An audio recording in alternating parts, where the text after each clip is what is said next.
que Dios nos quiere hablar. Gloria a Dios. Y vamos a ubicarnos en nuestro libro que se llama Sígueme tú, en la lección número 6. ¿Todos la tienen? Amén, gloria a Dios. La promesa que no se cumplió. Ahorita, en esos momentos, vamos a ver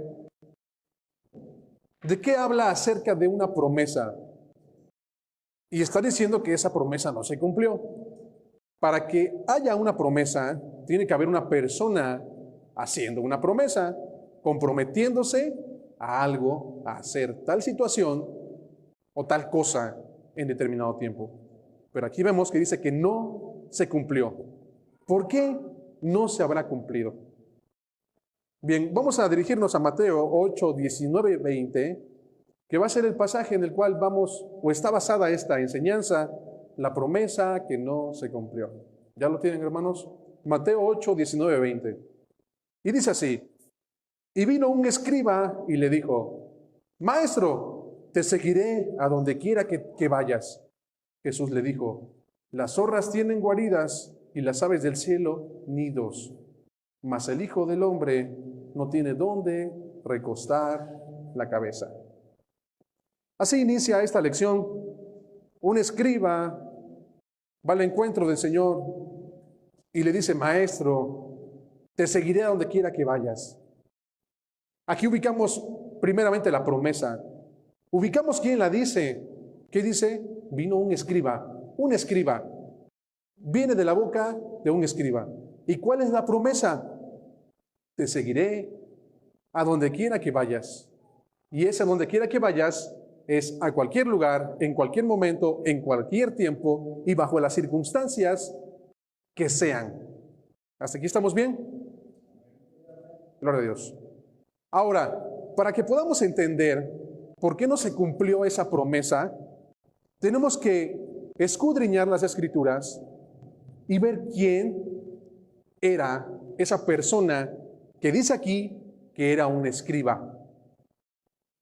¿Quién era un escriba? ¿Quiénes eran los escribas en el tiempo de Jesús? ¿Qué papel jugaban? ¿Qué ejercían? ¿Y cuál era su influencia de esos escribas para el pueblo de Israel? ¿Quiénes eran? Eran hombres sabios. ¿Por qué hombres sabios? Porque cuyo trabajo de estas personas, su encomienda, era estudiar la ley, la palabra de Dios, transcribirla a la perfección. Lo hacían al mínimo detalle, al mínimo, a la más mínima letra y al más mínimo espacio. Eran tan cuidadosos para que todo lo que transcribían en diferentes libros fuera exactamente igual. Entonces, eran personas, hombres sabios, porque cuyo trabajo era estudiar la ley, transcribirla, escribir comentarios, y lo más importante que tenían que realizar es que tenían la más alta autoridad para enseñarle o para enseñar la palabra de Dios al pueblo. Eran maestros para el pueblo de Israel. Ok, pero en el momento en el que Jesús camina entre su pueblo, entre Israel, entre la gente de Israel, ¿qué papel jugaban estos escribas? Aparte de lo que ya vimos, ¿qué hacían? ¿Cuál era su influencia? Vamos a ver.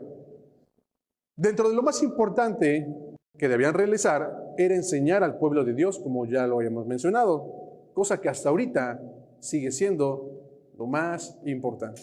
Enseñar la palabra al pueblo de Dios y a los que están perdidos para ser discípulos y bautizarlos en el nombre del Padre, del Hijo y del Espíritu Santo. ¿Correcto? Amén.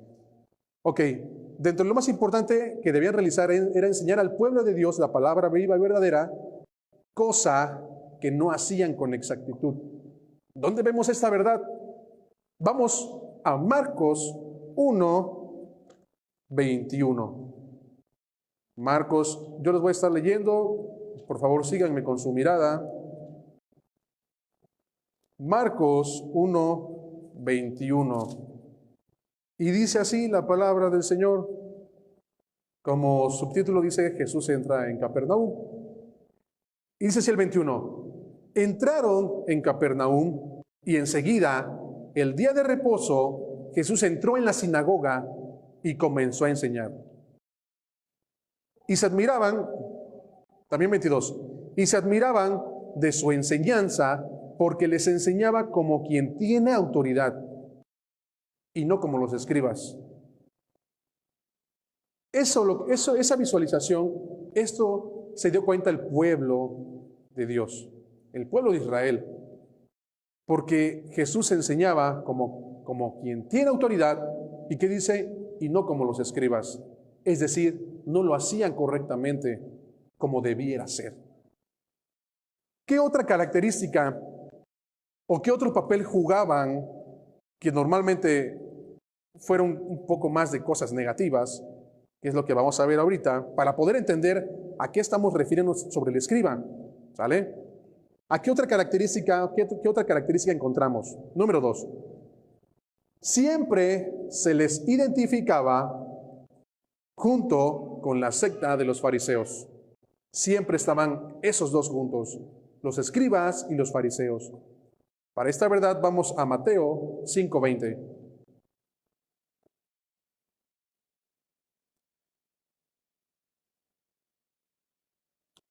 Mateo 5:20.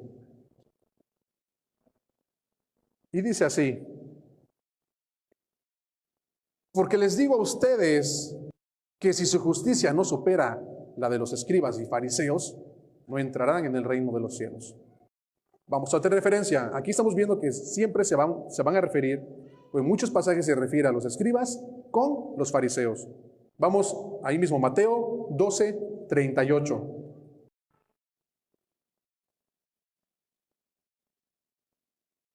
Entonces algunos de los escribas y fariseos dijeron a Jesús: Maestro, queremos ver una señal de tu parte o de parte tuya. Y otra referencia, vamos ahí a Mateo 16:1. Entonces los fariseos y los saduceos se acercaron y poniendo a prueba a Jesús, le pidieron que les mostrara una señal del cielo. Siempre estos dos grupos de personas, los escribas, personas sabias que entendían la palabra a la perfección, se encontraban en conjunto casi siempre con los fariseos, la secta de los fariseos. ¿Qué otra característica encontramos de estos escribas? Eran expertos en guardar la ley del Señor, eran expertos en guardar la ley de Dios de una manera externa, pero corruptos en su interior. Mateo 23, 27 y 28.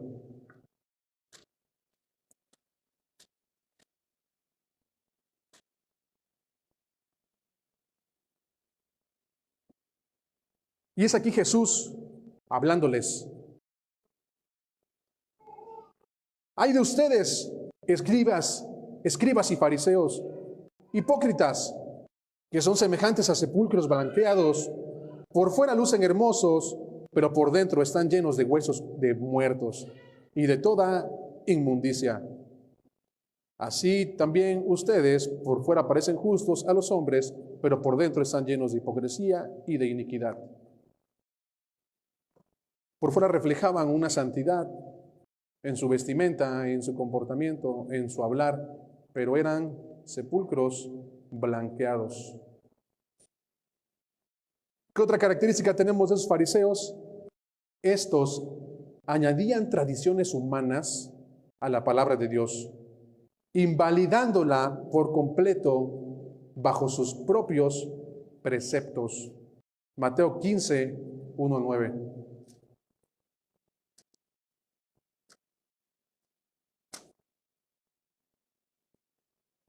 Dice así, 15, 1-9. Entonces acercaron a Jesús algunos escribas y fariseos de Jerusalén, diciendo: ¿Por qué tus discípulos quebrantan la tradición de los ancianos? Pues no se lavan las manos cuando comen pan. Jesús les preguntó, ¿por qué también quebrantan ustedes el mandamiento de Dios a causa de su tradición? Porque Dios dijo, honra a tu padre y a tu madre, y quien hable mal de su padre o de su madre, que muera.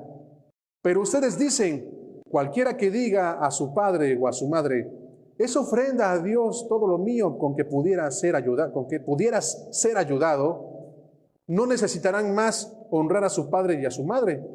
Y así ustedes invalidaron la palabra de Dios por causa de su tradición.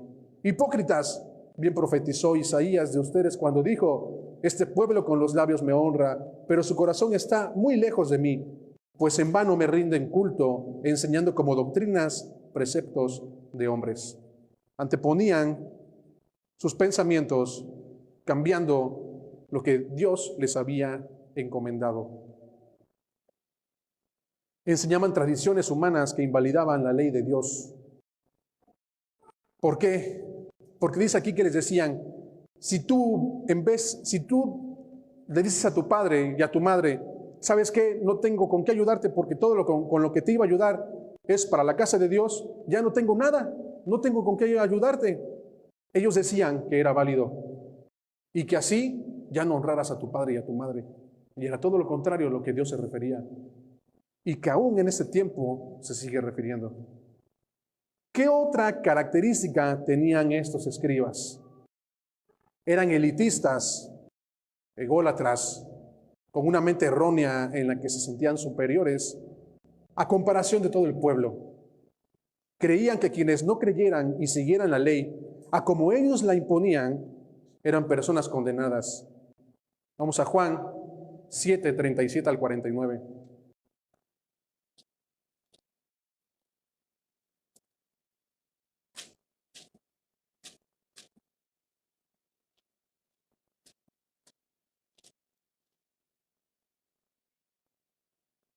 Juan 7, 37 al 49. La gran invitación dice así. En el último día, el gran día de la fiesta, Jesús puesto en pie, exclamó en alta voz, si alguien tiene sed, que venga a mí y beba. El que cree en mí, como ha dicho la Escritura, de lo más profundo de su ser brotarán ríos de agua viva. Pero él decía esto del Espíritu, porque los que habían creído en él habían de recibir, porque el Espíritu no había sido dado todavía, pues Jesús aún no había sido glorificado. Entonces algunos de la multitud, cuando oyeron esas palabras, decían, verdaderamente este es el profeta. Otros decían, este es el Cristo. Pero otros decían, ¿acaso el Cristo ha de venir de Galilea? ¿No ha dicho la Escritura que el Cristo viene de la descendencia de David y de Belén, la aldea de donde era David? Así que surgió una división entre la multitud por causa de él, y algunos de ellos querían prender a Jesús, pero nadie le echó mano. Y ahí viene el punto importante. Entonces los guardias vinieron a los principales sacerdotes y fariseos, y estos le dijeron, ¿por qué no lo trajeron? Los guardias respondieron, jamás hombre alguno ha hablado como este hombre habla. Entonces los fariseos les contestaron, ¿es que también ustedes se han dejado engañar? ¿Acaso ha creído en él alguien de los gobernantes o de los fariseos? Pero esta multitud que no conoce la ley, maldita es. Ellos en su propio entendimiento creían que estaban haciendo lo correcto, guardando todo por fuera y nada por dentro, en su interior un cambio radical a como Dios lo quería. Ellos ni siquiera se dieron cuenta que Jesús mismo es el que era, el que estaba ahí con ellos. Antepusieron sus preceptos y su conocimiento y maldijeron a las personas que habían creído en él. Creían que ellos tenían la verdad absoluta. Creían que ellos tenían, por su gran conocimiento, toda la verdad. Y solamente bajo su pensamiento podían ejercer a lo que Dios había mandado. Y no era así. Pero Jesucristo sabía a la perfección qué clase de personas eran estos escribas. Y Jesucristo mismo les advirtió a sus discípulos y a las personas que lo seguían. ¿Qué les dijo? Vamos a Mateo 23.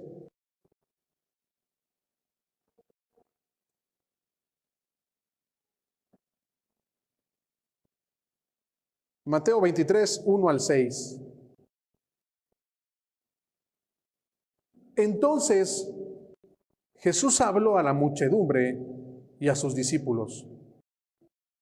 Los escribas y los fariseos se han sentado en la cátedra de Moisés, de modo que hagan y observen todo lo que les digan, pero no hagan conforme a sus obras.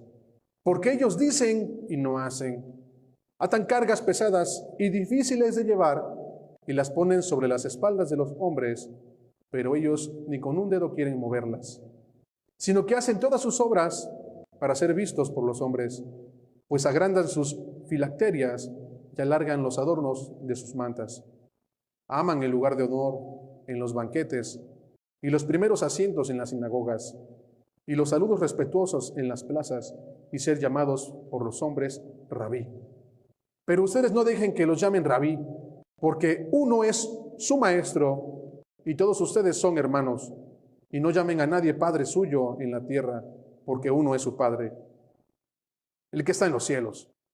Ni dejen que los llamen preceptores, porque uno es su preceptor, Cristo. Jesucristo sabía de antemano quiénes eran estos escribas, quiénes eran estos fariseos, que siempre andaban en grupo, siempre andaban juntos. Y conociéndolos, Jesucristo les advierte, le advierte al pueblo que lo seguía y le advierte a sus discípulos acerca de esas personas. Cuidado, pueden ir, juntarse, pero no hagan como ellos dicen. ¿Por qué? Porque todo era bajo su pensamiento, no conforme a lo que Dios quería. Para terminar los puntos y terminar de ver qué clase de personas eran estos fariseos junto con los escribas, estos mismos fueron los que condenaron a Jesucristo ante el concilio. Ellos fueron los que hablaron, los que planearon, los que platicaron en conjunto para saber o para pensar y crear una estrategia, un plan maligno de cómo prender y matar a Jesús. Y lo lograron. Pero todo sabemos que fue porque así lo quiso el Padre para exaltar al Hijo. Vamos a Mateo 26, 57.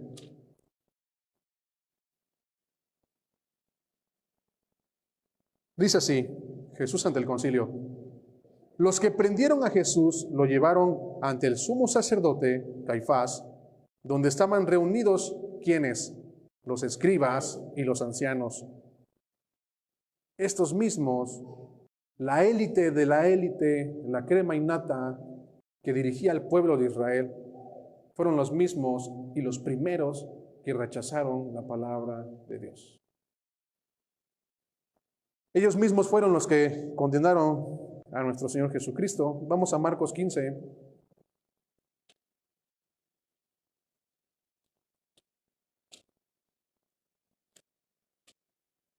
Marcos 15, 1.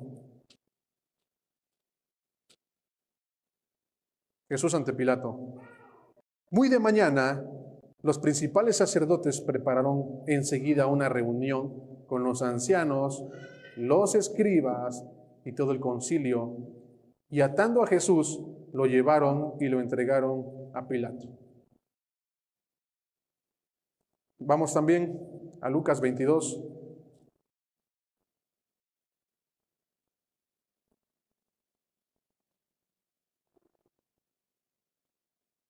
Lucas 22, 1 y 2. Dice así, se acercaba la fiesta de los panes sin levadura, llamada la Pascua, y los principales sacerdotes y los escribas buscaban cómo dar muerte a Jesús, pero temían al pueblo. Siempre en cada momento, en cada oportunidad que ellos tenían, siempre se juntaban, ¿para qué? Para planear cómo derribar la palabra viva, eficaz y verdadera que en ese momento caminaba entre ellos. Solamente para eso se reunían. Ahora sí, habiendo entendido qué clase de personas eran esos escribas, que ya vimos bastantes puntos que caracterizan a estas personas, ahora sí vamos a leer con un poco más de entendimiento, vamos a la guía que dice, y vino un escriba. Ahora entendamos, recordemos todo lo que hablamos de los escribas, todo lo que significaba ser un escriba en aquel momento. Y vino un escriba y le dijo, Maestro, te seguiré a donde quiera que vayas. Jesús le dijo, las horas tienen guaridas y las aves del cielo nidos, mas el Hijo del Hombre no tiene dónde recostar la cabeza. Bien, vemos a un maestro de la ley aventurándose, emocionándose de una u otra forma, no sabiendo nosotros bien el interés por el cual él dijo, Maestro, te seguiré a donde quieras, sabiendo todo lo que representaba a ese escriba. Se aventuró a prometer algo que rápidamente dio un paso atrás. Claramente no dice la respuesta que dio el escriba, pero sabemos que no fue una de las personas o no fue un discípulo de Cristo. Promete algo que ni siquiera él, con toda su sabiduría, comprendía lo que conllevaba seguir a Cristo. ¿A qué voy? Cuando Jesucristo les dice las horas tienen guaridas, es que esos animales que el Padre creó, esas aves del cielo que el Padre creó, ambas, aunque las vemos pequeñas, aunque las vemos en el campo, aunque las vemos volando, las escuchamos en las mañanas, las escuchamos en las noches, Dios les dio un lugar donde reposar. Dios les dio un lugar donde estar con su familia. ¿Y qué dice más adelante? Mas el Hijo del Hombre, Jesucristo siempre se refiere a sí mismo como el Hijo del Hombre. Mas el Hijo del Hombre no tiene dónde recostar la cabeza. Este escriba, entendiendo que era de la élite, bueno, que se sentían de la élite, de lo más alto de lo alto, claramente tenían comodidades. Tenían sus 3 comidas, tenían ropa elegante, las personas los saludaban, tenían elogios, les decían rabí. Era lo máximo de lo máximo. Era una élite, por así decirlo. Pero cuando Jesucristo les dice, las horas no tienen guaridas y las aves del cielo nidos, mas el Hijo del Hombre no tiene dónde recostar su cabeza, ¿qué creen que pensó el escriba? Vaya, ¿a qué voy para allá si tengo que deshacerme de todo lo de allá atrás? No, yo creo que me quedo con los saludos, me quedo con el que me digan rabí, me quedo con mis atuendos, me quedo con el lugar que yo tengo, mi casa de campaña, me quedo con todo de lo que gozo hasta este momento. Jesús lo centró, Jesús le hizo ver que no iba a ser lo mismo a como él venía haciendo las cosas. Cristo, conociendo el corazón de este escriba, dice las palabras que iban más allá del entendimiento de esta persona. El mismo verbo de Dios, Hijo del Hombre, hecho carne, siendo rico, poderoso, justo, soberano, sentado en el trono junto con el Padre, a la derecha del Padre, gobernando, se hizo carne y vino y se hizo pobre. Se hizo pobre por ti y por mí. No entendió eso el escriba, no lo entendió. Segunda de Corintios 8:9.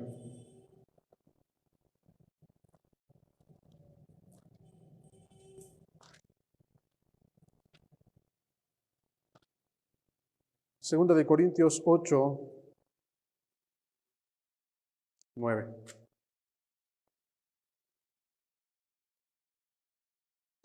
Porque conocen la gracia de nuestro Señor Jesucristo, que siendo rico, sin embargo, por amor a ustedes, se hizo pobre, para que por medio de su pobreza, ustedes, tú y yo, llegáramos a ser ricos juntamente con Él.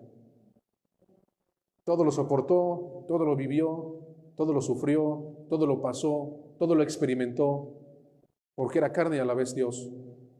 Y estos escribas se sentían más que Él, cambiando sus preceptos, sus pensamientos, anteponiendo sus pensamientos. Y cuando Cristo le dijo estas palabras es porque conocía el corazón del escriba, conocía que esa promesa que Él estaba haciendo, Señor, te seguiré a donde quiera que tú vayas, no la estaba haciendo de corazón. Realmente no fue así. Un hombre fariseo, escriba, ansioso, espontáneo, realizando una promesa. ¿Hemos realizado promesas al Señor? Yo creo que sí. En nuestro entendimiento erróneo en su momento las hicimos, las realizamos. Creíamos que nosotros, siendo su creación, podíamos hacer un pacto con el que nos creó, con el que nos hizo. Y le decíamos, Señor, te prometo que si tú cuidas, que si tú me das el trabajo, que si tú me das la salud, que si tú me permites entrar a la universidad, que si tú me permites chalala, chalala, chalala, te voy a seguir a donde tú quieras que vaya, a donde tú quieras, a donde tú vayas, te voy a seguir, te lo prometo en serio. Esta vez viene en serio. ¿Cuántas veces estuvimos así? ¿Y cuántas veces rompiste esa promesa como este escriba que no sabía ni lo que tenía en su corazón? Tanto así que no siguió al maestro. No quiso despegar su corazón de esos estándares de la élite, como ellos se decían, a los que estaban acostumbrados, por ser o sentirse una eminencia. Dice en la lección, este caso es diferente. Fue el escriba quien dijo, te seguiré. No el maestro quien hizo la invitación, sígueme. No fue él. ¿Por qué haría el Señor Jesús referencia a las aves del cielo y a las zorras? Y concluyó, el Hijo del Hombre no tiene dónde recostar su cabeza. ¿Y cómo reaccionó el escriba? Sobre el escriba, como decíamos, no quedó nada escrito, pero hay algo que se repite a menudo, porque Dios bendice a los suyos. Muchos quisieran responder al Evangelio, pues piensan que también recibirán ellos las 100 veces más de las que habla el Señor. Si tú dejas X o Y situación, Dios te lo multiplicará. Tal vez tal vez queremos entender en la lección que tal vez el mover de esa actitud del escriba era que si él dejaba todo, iba a recibir las 100 veces más que prometía el Señor. Pero si fue así, aún así estaba mal porque la mirada no la puso en la verdad, no la puso en el maestro. ¿En qué la puso? En esas 100 cosas que se le iban a multiplicar. Dice más adelante, lo que no perciben es que los que siguen a Cristo deben estar dispuestos a sufrir necesidad y hasta dar su vida por Él. Creo que ya todos conocemos y sabemos que al inicio de nuestros pasos al lado de Jesucristo, creíamos que todo iba a mejorar. Creíamos que todo iba a ser dulce y miel o leche y miel. Creíamos que todo iba a ser bendición tras bendición tras bendición, como esas 100 veces multiplicado lo que Dios iba a recompensar. Mas sin en cambio no es así. ¿Por qué crees? ¿Por qué entiendes que si Jesucristo vino a sufrir, siendo el Rey, el dueño de todo, de ti y de mí, vino a humillarse, a pasar diversas pruebas, ser tentado, ser menospreciado, ser bofeteado, ser crucificado, todo lo que implicó la crucifixión? ¿Por qué piensas que tú vas a tener algo mejor de lo que padeció Jesucristo? Porque quien sigue con Él, ¿qué dice? Toma tu cruz y sígueme. ¿Entendemos lo que es tomar nuestra cruz? Dice más adelante, es a esta entrega de Dios, es a esta entrega que Dios responde, y no necesariamente haciendo que aumenten los bienes materiales que se dejan por seguirle, sino haciendo que abunde la paz y la tranquilidad, así como nuestro gozo, el disfrutar de lo que tenemos. Yo no entendía, y eso es algo para mí, Dios habla a través de sus lecciones para cada uno que viene y se para aquí. Primeramente te dice y te centra en tu vida y te muestra que realmente has sido soberano, fiel y bueno con tu vida. Yo no entendía, siempre la mente de la persona carnal es: voy a trabajar porque quiero esto, esto y esto.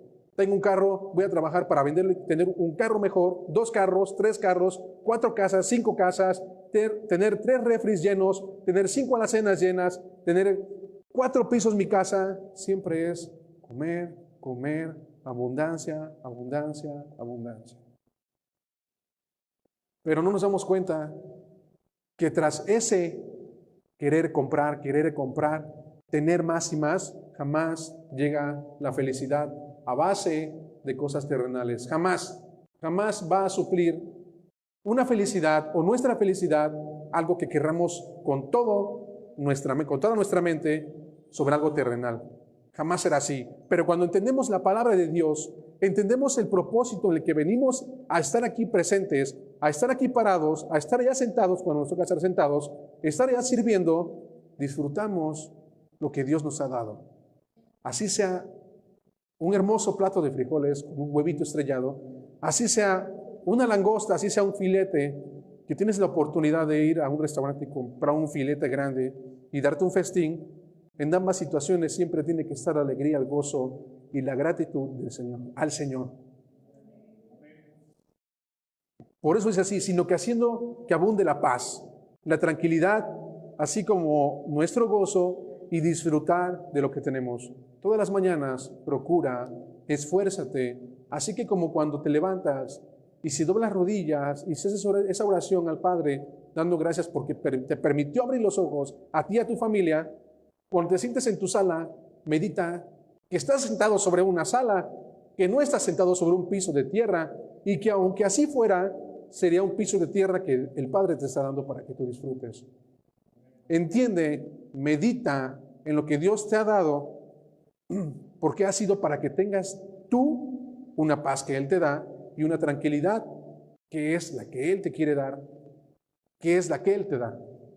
Dice más adelante, el ejemplo de Cristo es claro en este punto. No leemos que reclina su cabeza hasta que clamó: consumado es. Jesucristo nunca dejó de trabajar, nunca dejó de caminar. Para darnos una idea, ¿cuántos han caminado?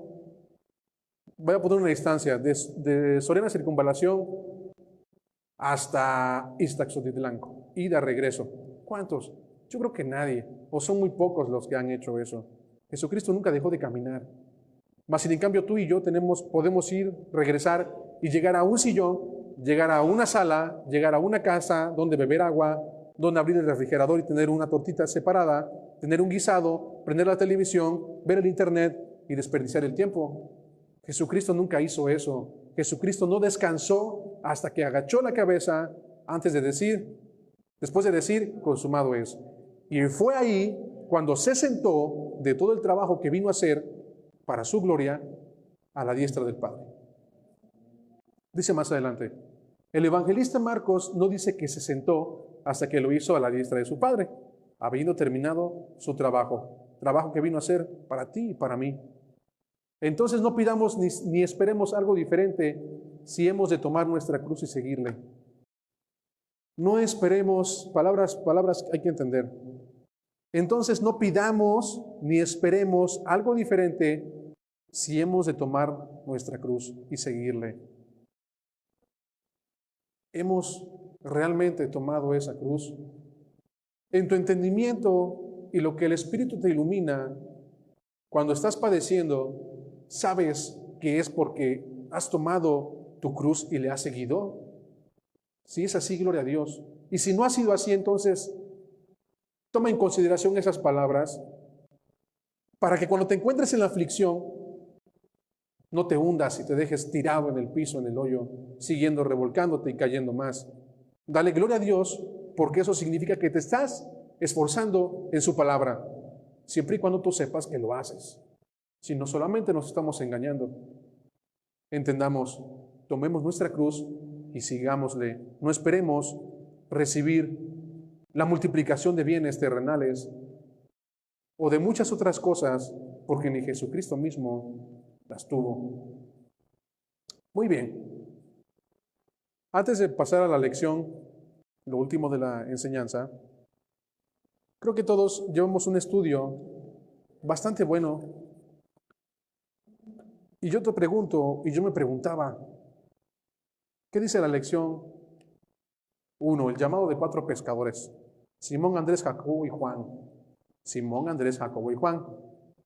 ¿Quiénes son? ¿Quién eres tú? ¿Quién eres tú? ¿Quién eres tú? ¿Quién soy yo? ¿Cómo te identificas desde que estamos estudiando este libro?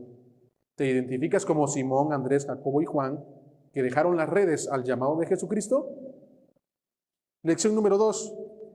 ¿Te identificas como Felipe, que también dejó lo que estaba haciendo para el llamado de Jesucristo?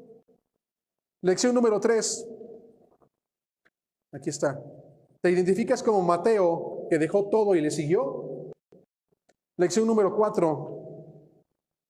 ¿Te identificas como el hombre rico, que éste prefirió sus riquezas terrenales y no decidió seguir a Jesús? Se ha antepuesto en ti todo lo que es terrenal para no seguir a Cristo. ¿O te identificas, lección número 5, el llamado que no se entendió, como el hombre que no entendió el llamado? ¿Todo por qué? Por seguir sus tradiciones terrenales. Porque tenía cosas más importantes que hacer que atender el llamado del Señor, que seguir al Señor en sus pasos y ser su discípulo.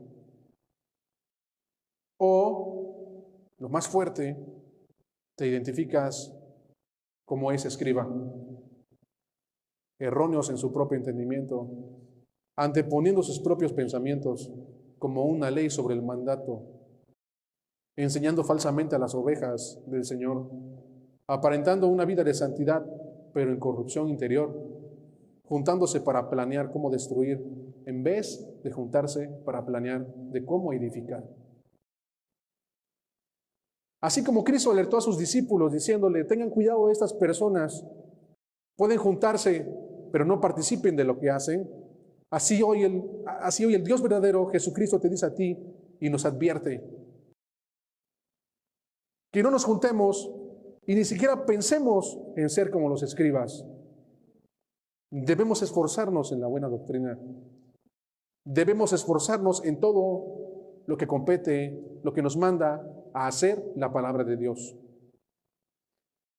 Y si no te has identificado como los hombres que dejaron todo y le siguieron en obediencia, si has visto que realmente has fallado, si has visto que realmente has hecho tu santa voluntad, como bien dicen en la tierra, has hecho lo que a ti te place, vamos a 1 de Juan 1:9.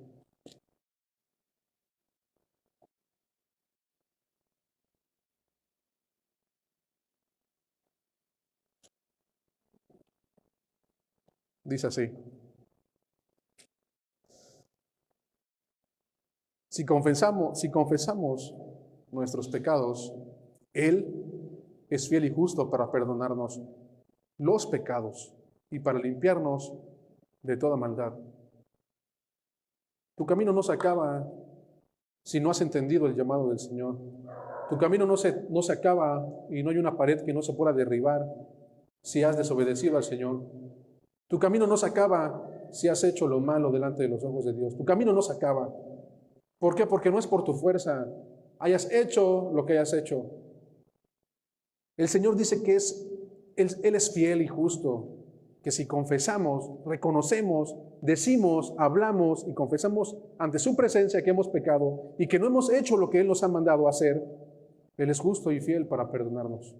Y es así como cuando esa muralla, esa pared, ese bloque que tú te pones, esa neblina brumosa, es así como se va a derrumbar o va a desaparecer. Pero depende de ti que hoy entiendas el llamado que te hace el Señor Jesucristo. Que no seas el llamado que no se entendió. Que no seas la promesa que no se cumplió. Que seas realmente un hijo obediente, sumiso a sus ordenanzas. Para terminar la lección, Habiendo explicado todo esto, habiendo entendido la raíz del fariseísmo junto con los escribas, cómo actuaban, cómo se juntaban, cómo planeaban, cómo pensaban, cómo hacían, cómo ejecutaban. Es por eso que no se cumplió esa promesa. Es por eso que este escriba nunca tuvo en su corazón, sinceramente, seguir a Jesucristo. No tengamos esto en nuestros corazones. No actuemos de una manera en la que podamos desobedecer al Padre, porque ciertamente perdemos más de lo que ganamos. Alejados de Él, nada somos, pero esperemos que su mano no nos suelte, que su misericordia siga presente en nosotros. Lección. Es aquí donde podemos aplicar las palabras del predicador. Cuando a Dios haces promesa, no tardes en cumplirla, porque Él no se complace en los insensatos. Cumple lo que prometes. Mejor es que no prometas, y no que prometas y no cumplas. Él no se complace en los insensatos. Y si el día de hoy todos cometemos errores, si el día de hoy reconoces tu error, ya vimos que Él es justo y fiel para perdonar, y tú quieres, y tú le dices, Señor, te seguiré a donde tú quieras que vayas, cúmplelo. No tardes y no te atrevas a no cumplir esa promesa que le haces nuevamente al Señor. No seamos insensatos y seamos obedientes a su palabra. Es así como termina esta lección, la promesa que no se cumplió. Y va de la mano sobre todas estas personas que hemos visto en la lección, todas estas personas que han sido como tú y como yo, personas que han decidido seguir a Jesús y personas que no han entendido que deben seguir a Jesús y personas que no quieren seguir a Jesús. ¿Cuál eres tú, hermano? ¿Con cuál nos identificamos en cierto momento? Pónganse de pie, vamos a orar.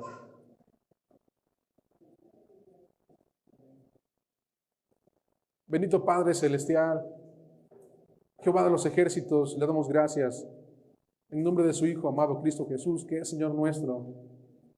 Gracias, Padre mío, por su bendita palabra, Señor.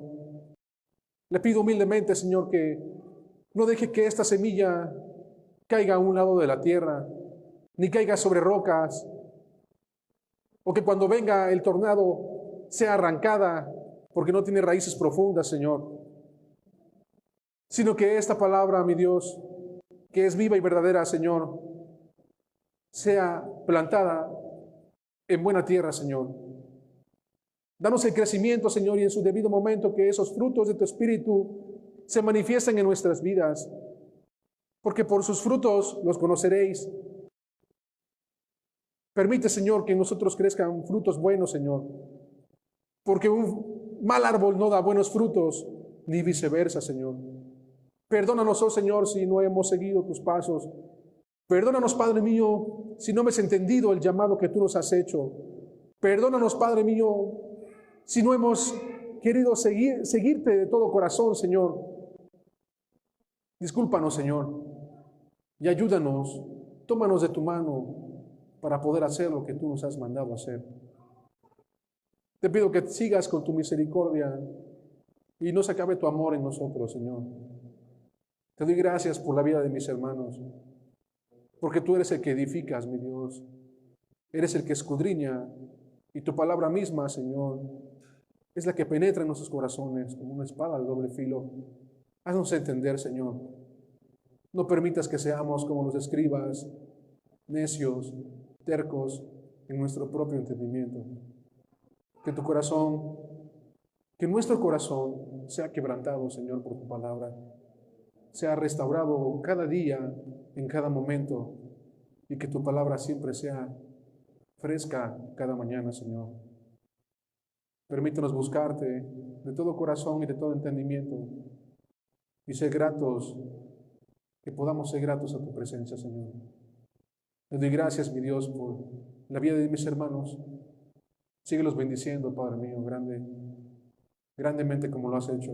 Bendice mi vida, bendice a todo aquel que te sirve y al que no también bendícelo, Señor. Gracias, Padre mío, en el nombre de Cristo Jesús, Señor nuestro. Amén.